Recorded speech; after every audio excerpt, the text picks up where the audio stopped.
Muy feliz sábado, queridos hermanos de la Iglesia de Olivos, esta iglesia virtual que sin duda estoy seguro que ya trasciende localidades y provincias. Estoy feliz de que podamos compartir el mensaje de Dios en esta mañana. Quizás en otras condiciones podríamos estar en la iglesia, pero hoy nuevamente estamos alabando el nombre de Dios desde nuestros hogares. Sin duda esta pandemia todavía se hace sentir. Han sido semanas quizás muy difíciles para muchos de nuestros hermanos. Yo considero que la iglesia es una familia y cuando un miembro de la familia sufre, todos sufrimos, ¿verdad? Y en estas semanas han sufrido muchos de nuestros hermanos, ya sea por las consecuencias de esta pandemia, de este virus, o quizás por algún otro problema. Problemas económicos, falta de trabajo, problemas quizás relacionados más a la familia interna, momentos de tensión, momentos de dificultad. Y es por eso que yo quiero unirnos en oración por nuestros hermanos que están pasando momentos difíciles y por todo, en cierta manera, todo el mundo que también toca pasar por este desafío. Habitualmente vemos en las noticias tantas personas han fallecido y demás, y quizás para hilar un poco más fino, esas personas son también familias que están sufriendo, ¿verdad? Por eso te quiero invitar a vos que estás viendo esta transmisión, a poder allí desde tu casa, que oremos juntos por aquellos hermanos que están pasando momentos muy duros. Oramos. Querido Padre y Señor que estás en los cielos, Señor, tú sabes, conoces nuestro corazón, conoces nuestros pedidos de oración, conoces, Señor, aquellas familias, aquellos hermanos que están pasando por alguna dificultad. Padre, vivimos en un mundo de pecado, donde el enemigo también está, donde se sufre y donde pasamos por momentos muy difíciles. Señor, te queremos pedir nuevamente que tu fortaleza, que tu paz, esa paz que sobrepasa todo entendimiento, pueda guardar el corazón de todos mis hermanos. Que en especial, Señor, la esperanza, esa esperanza de verte muy pronto venir, pueda ser real. Que muy pronto, Señor, te podamos ver venir por nosotros. Y que pronto, Padre, podamos vivir la eternidad contigo. Bendice a mis hermanos que están pasando duro en esta circunstancia. Y por favor, Padre, que tu mensaje hoy sea hablado, que todas tus palabras puedan ser un cambio para nosotros. Señor, oramos y nos sumamos como iglesia a orar por tantas personas y por nuestras familias. En el nombre de Jesús. Amén. Queridos hermanos, el tema de esta mañana lo titulé En la alegría y en la adversidad. Y quizás esta frase te puede resultar muy similar a una boda, ¿verdad? O cuando uno hace allí los votos matrimoniales, en los momentos de alegría y en los momentos de adversidad. Y quiero empezar esta reflexión con una cita del Camino a Cristo. De paso, es mi cita favorita de todo el libro. Y quiero compartírtela porque me parece que es una cita tan oportuna para estos momentos. Cuando los hombres van a su trabajo o están orando, cuando se acuestan por la noche o se levantan por la mañana, cuando rico se sacia en su palacio o el pobre reúne a sus hijos en su escasa mesa, el Padre Celestial vigila tiernamente a todos. No se derraman lágrimas sin que Él lo note. No hay sonrisa que para Él pase inadvertida.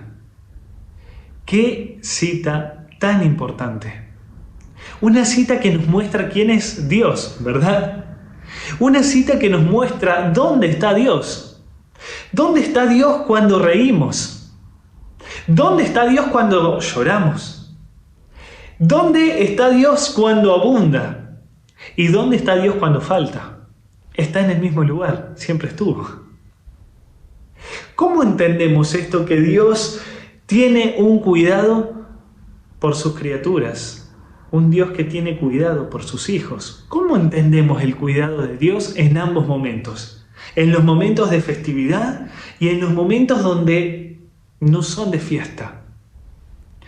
¿Cómo entendemos este cuidado de Dios? Sabemos de que Dios no está ajeno a todo lo que ocurre, ¿verdad? Lo vemos en la Biblia. Un Dios que no está ajeno a todo lo que pasa. Un Dios que no está ajeno a lo que sentimos. Un Dios que se preocupa por lo que sentimos. Vemos a un Dios en la Biblia en muchas oportunidades. Un Dios que ríe y a un Dios que llora. Lo vemos en la imagen más nítida del carácter de Dios, Cristo Jesús. Un Dios que ríe y un Dios que llora, y me lo imagino en esos momentos, y me lo imagino incluso en muchos momentos que pasamos hoy. Un Dios que tiene la disponibilidad, un Dios que tiene la disposición divina de poder intervenir en las circunstancias. No es un Dios ajeno, hermano. Quizás a veces el diablo nos ha metido este chip durante años, que Dios está allá arriba y no se ocupa ni se preocupa. Pero Dios tiene el antídoto contra el mal. Dios tiene el antídoto contra el mal. Y eso es lo más lindo. Y no rehúsa ayudarnos. No es un Dios que está lejos, es un Dios cercano. Es por eso que en esta mañana quiero que recordemos, porque las historias que vamos a mencionar las conocemos. Quiero que podamos traer a la memoria dos historias bíblicas. Quizás te puedan resultar un poco antagónicas. Las dos ocurren en la misma ciudad. Las dos tienen por centro a Cristo. Y vamos a hablar de su ministerio público. Pero una en un momento muy diferente a la otra. Y vamos a intentar sacar reflexiones de estas dos historias. De paso, estas dos historias están basadas obviamente en la Biblia, y también recurrí allí al deseo de todas las gentes. Aquí la inspiración nos abre un poco más el panorama y podemos ver detalles que quizás se nos pueden pasar desapercibidos al leer la Biblia. Por eso vamos a ir a la primera historia. Una historia de fiesta. Vamos a ir a Juan capítulo 2. Juan capítulo 2. Y allí encontramos esta historia de felicidad. Una boda. ¿Y cuál es el ambiente general de una boda? Es un momento de alegría, un momento donde todo parece feliz, ¿verdad? Donde todo está en su lugar, donde los detalles están puestos, donde absolutamente todo ya está preparado.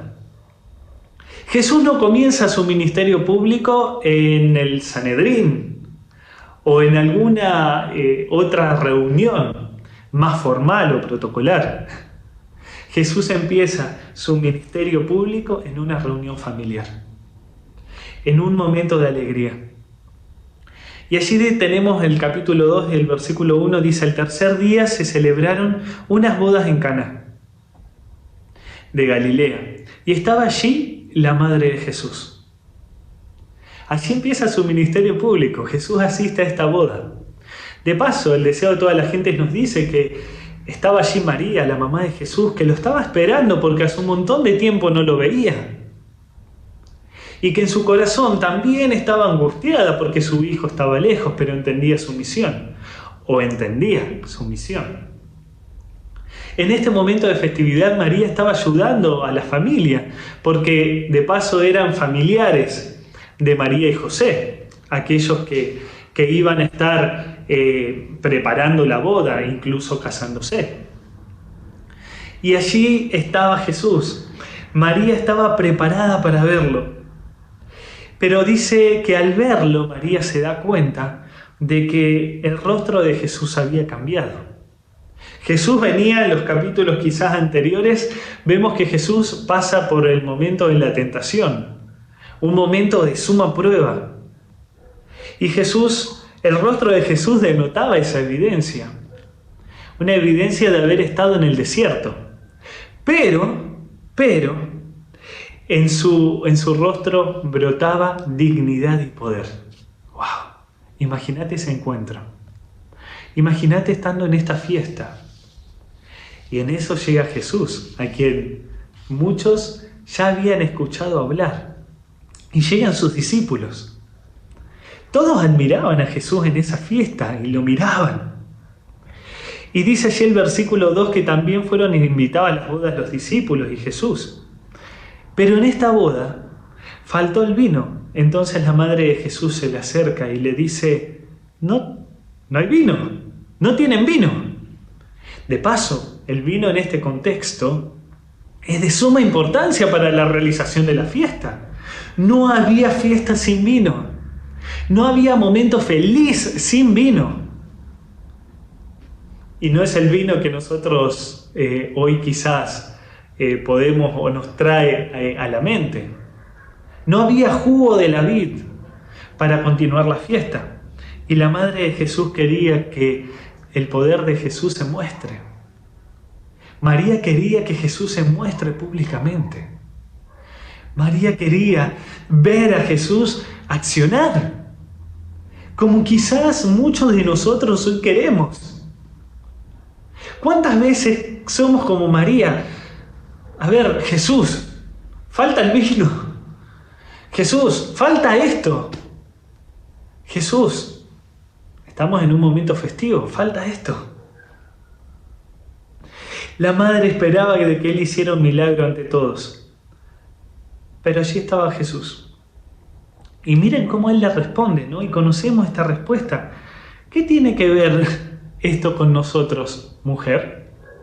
Quizás si lo leemos así es una respuesta un poco, podemos decir, hasta maleducada. Pero no.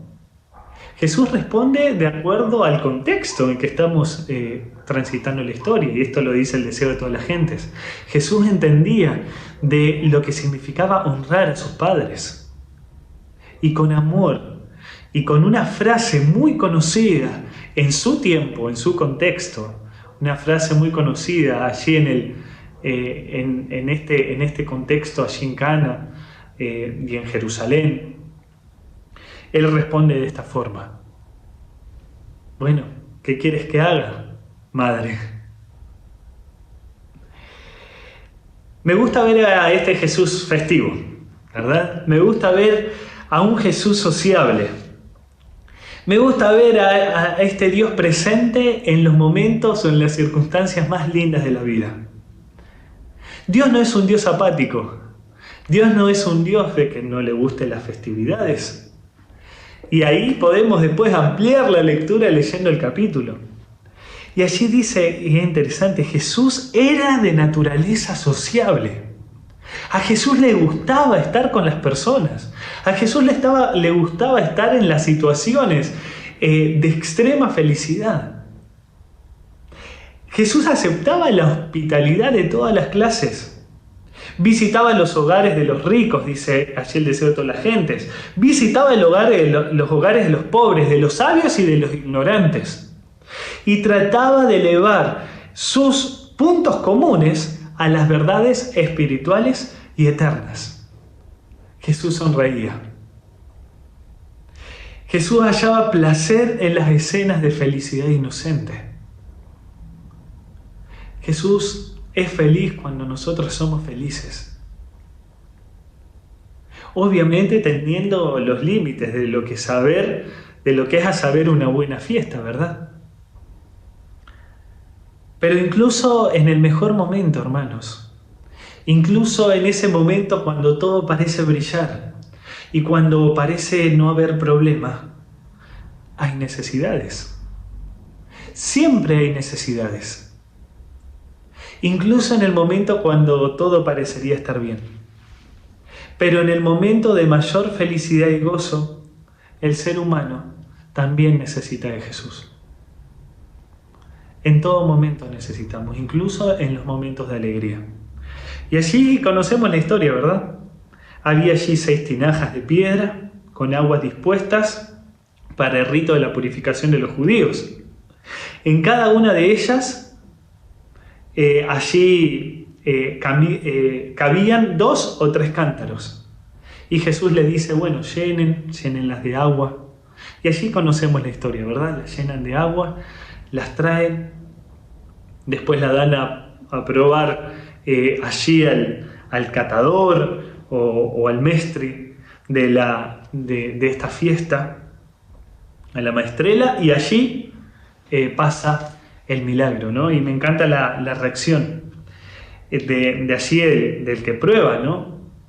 Dice, todo hombre, versículo 10, todo hombre sirve primero el buen vino, y cuando han bebido mucho, ¿qué pasa? Cuando han bebido mucho, ya está, o sea, se puede servir el vino más rebajado. Sin embargo, tú has reservado el buen vino hasta ahora. Jesús hace el milagro en este momento festivo. La escasez del vino habría sido una causa suficiente para que los invitados levanten medidas judiciales contra la familia de los novios. Habrían sido motivos suficientes para cortar la fiesta. Pero Jesús salva la escena. Jesús salva la fiesta. Mi hermano, quizás estés en un momento de alegría. Quizás estés en un momento de fiesta. Pero recordá que incluso en la mejor fiesta, en el mejor momento de tu vida, también necesitas de Jesús. Aparentemente, quizás para muchos pudo haber pasado desapercibido este milagro. Quizás podemos pensar eso, pero no. Todos se asombraban porque sabían de que Jesús había hecho allí este gran milagro. Esa es la primera historia, el momento de alegría. ¿Vamos a la segunda? Esta historia parecería un poquito más difícil. Y está en el capítulo 4. Capítulo 4, del versículo 43 en adelante. En la adversidad, en este momento de enfermedad, allí dice que 2 días después salió de allí Jesús y sus discípulos a Galilea. Jesús había estado, nos recordamos en el capítulo anterior, había estado en Samaria, de paso, estaba durmiendo con el enemigo. 2 días se quedaron allí Jesús con los discípulos. En Samaria habían tenido una buena recepción, de paso la gente acudía a él a poder escuchar sus palabras. En Samaria se había encontrado fe. 2 días después deciden viajar hacia el norte y llegan a la misma ciudad que acabamos de leer anteriormente, Caná de Galilea. Jesús no había pasado por Nazaret, de paso, era común de que tendría que pasar por Nazaret, pero en Nazaret no era bien recibido.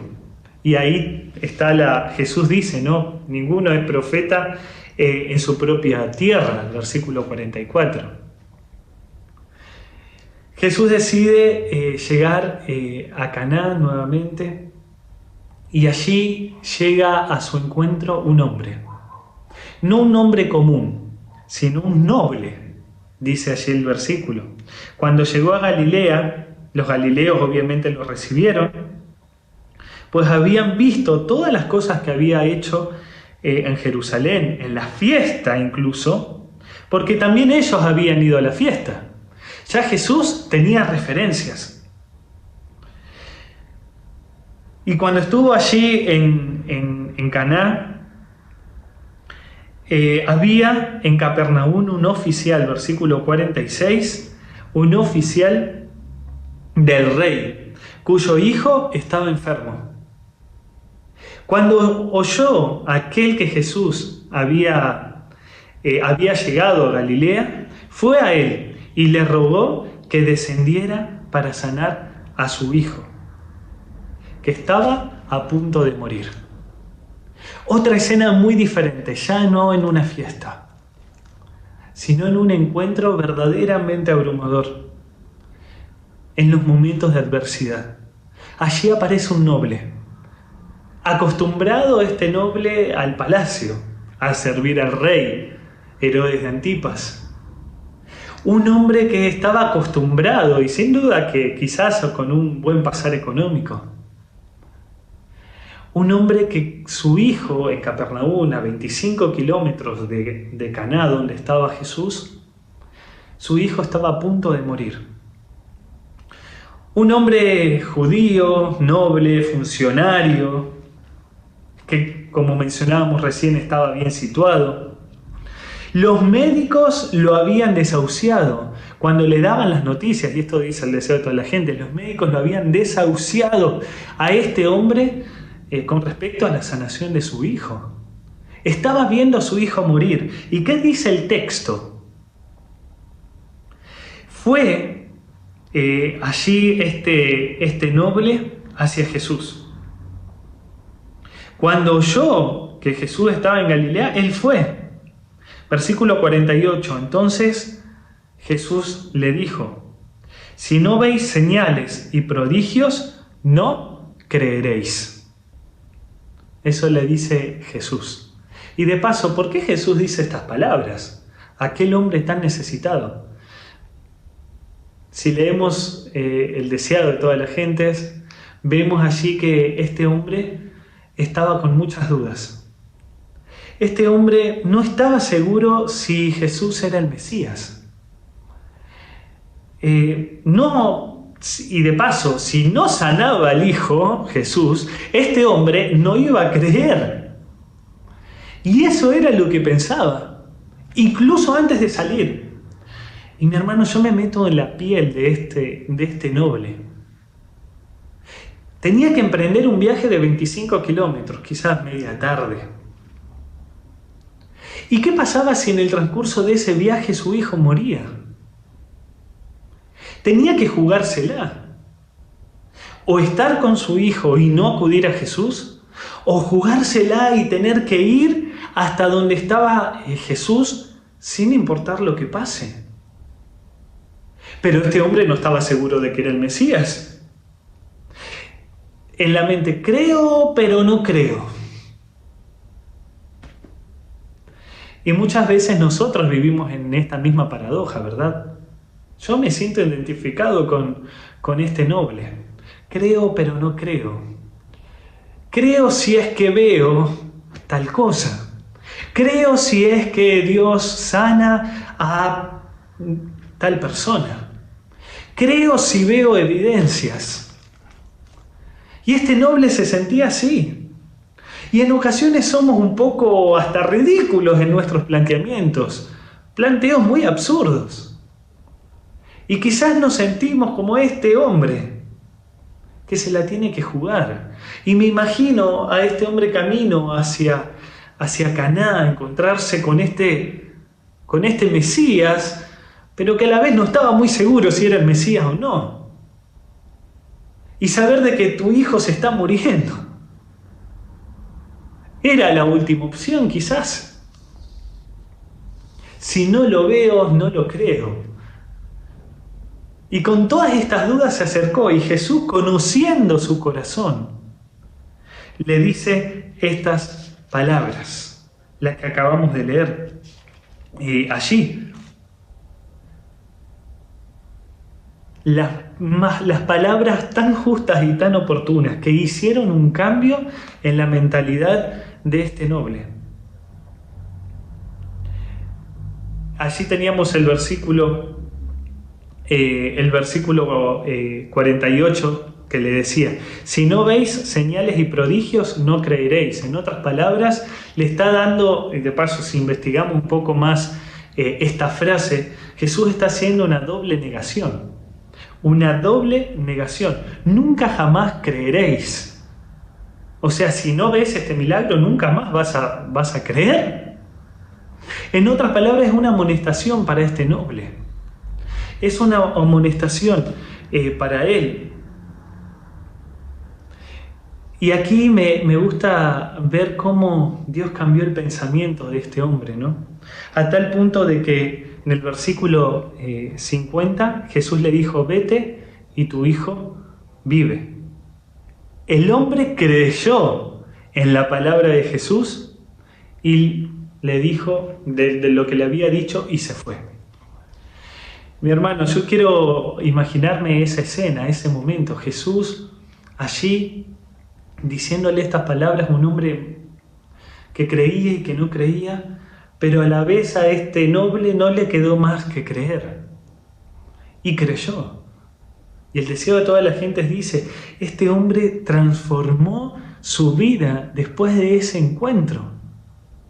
De paso, este hombre llega, ve a Jesús en las condiciones en que Jesús estaba. A ver, se iba a encontrar con el Mesías. Y el Mesías estaba con ropas sencillas, transpirado del viaje, cansado, me lo imagino hasta sentado. Ese es el que va a sanar a mi hijo. Pero sin embargo Jesús dice estas palabras que lo termina transformando por completo. Se termina dando cuenta de que había que creer. Y allí Jesús le dice, vete solo. ¿Jesús podría haber ido con él? Sí, sin duda. Jesús podría haber ido con él. Pero no lo hizo. El Padre necesitaba que Jesús no vaya. Porque de paso, dice de que este hombre se marcha y se marcha renovado. Se marcha con otra mentalidad con la que había llegado.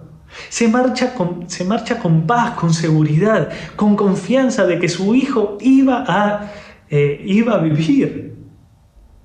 Creyó en la palabra de Jesús. Creyó en lo que Jesús le estaba diciendo. Y allí ocurrió el doble milagro.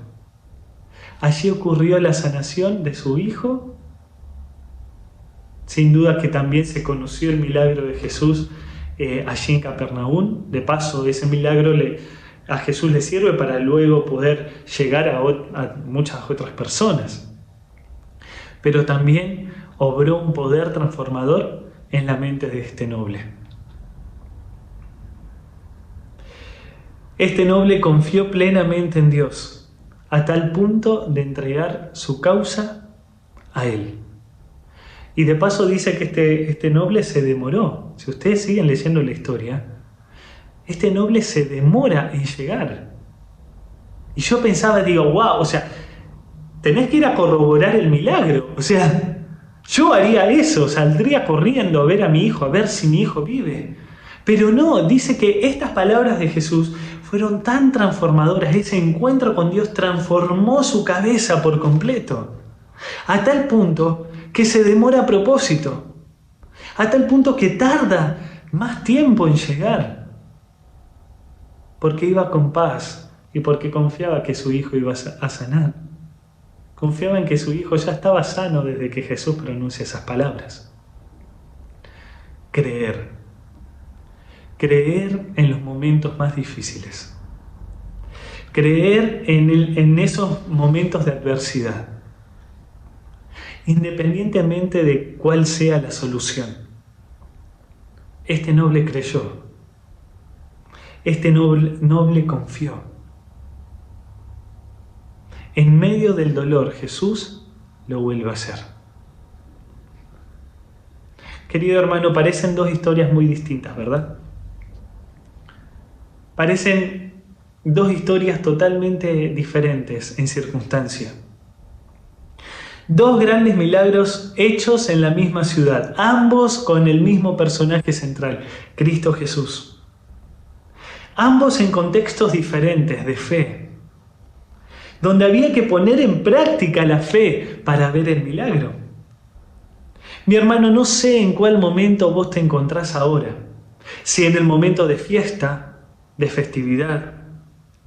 Quizás estás pasando por este momento, donde quizás poco sentís la necesidad de alguna cosa, donde estás cómodo allí en tu casa, donde estás tranquilo, donde tenés trabajo, tenés una buena familia, donde no hay problemas grandes. Quizás sea un momento de fiesta.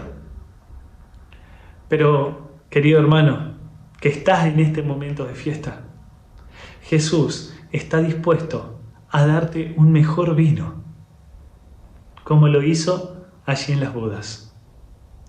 Mientras todos estaban tomando el vino e incluso faltó, Jesús estuvo dispuesto a suplir con algo mejor.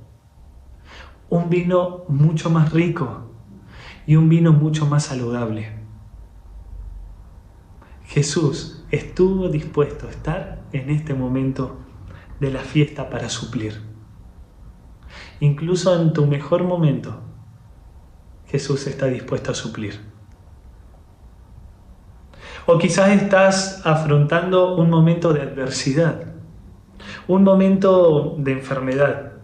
¿Tenés algún pariente enfermo o alguien está pasando por tu casa un momento difícil? Te podés sentir como el noble, dudando de Dios, que Dios puede hacerlo o que Él puede intervenir, o viviendo en estas paradojas como estaba este noble. Pero recordá que no importa cuál sea el momento, incluso en el momento más abrumador y de mayor necesidad, es importante confiar. Confiar sin importar lo que pase. Y para finalizar te quiero contar esta historia. Esta historia es de Arthur Ashe. Quizás alguno de ustedes la pudo haber escuchado en algún momento.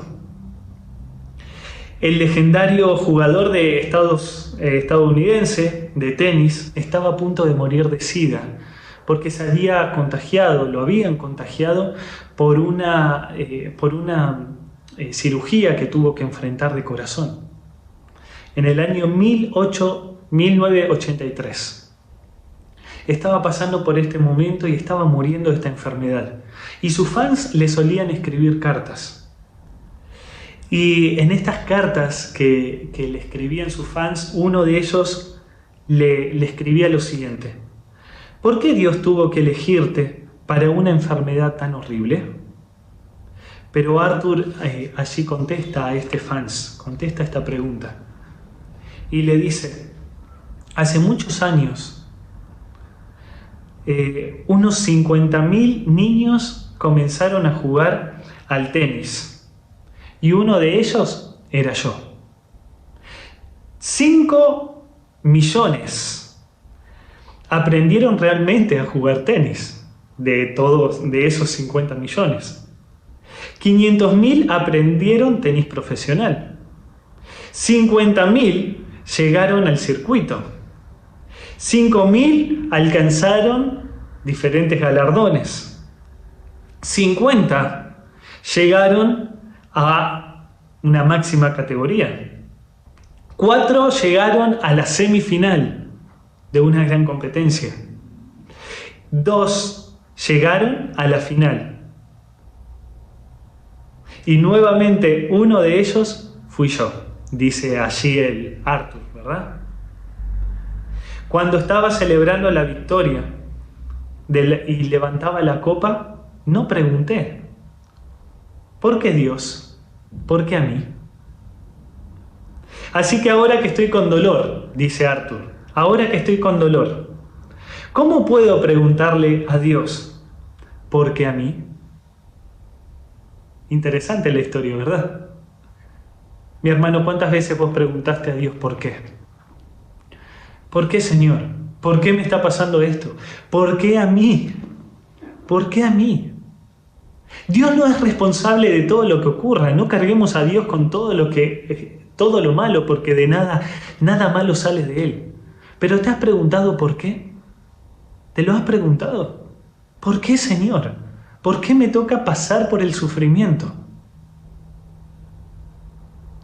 Y yo recuerdo un versículo que quizás es un versículo muy conocido por los jóvenes, ¿verdad? Este versículo que se encuentra en Romanos capítulo 14, versículo 8, que dice: a menos que vivamos o muramos, del Señor somos. No importa lo que pase, No importa todo lo que pueda estar pasando o en qué circunstancias nos podamos encontrar. Ojalá que nuestra actitud sea la siguiente: Señor, soy tuyo. En este mundo es un desastre. A veces hay fiesta, otras veces hay tristeza. Señor, no importa por qué circunstancia esté pasando. Este mundo está enfermo, sí, pero estamos juntos en esto. Yo soy tuyo, pase lo que pase, en la alegría o en la tristeza, cuando todo sonríe o cuando todo llora. Mi hermano, tengamos confianza, independientemente de qué momento estemos pasando. Que el Señor nos bendiga y que sin duda, no importa el momento, Jesús sigue siendo el mismo. No importa que tuvimos que haber pasado por el valle del sufrimiento, Jesús sigue siendo el mismo. Y quizás estamos en la fiesta, Jesús sigue siendo el mismo.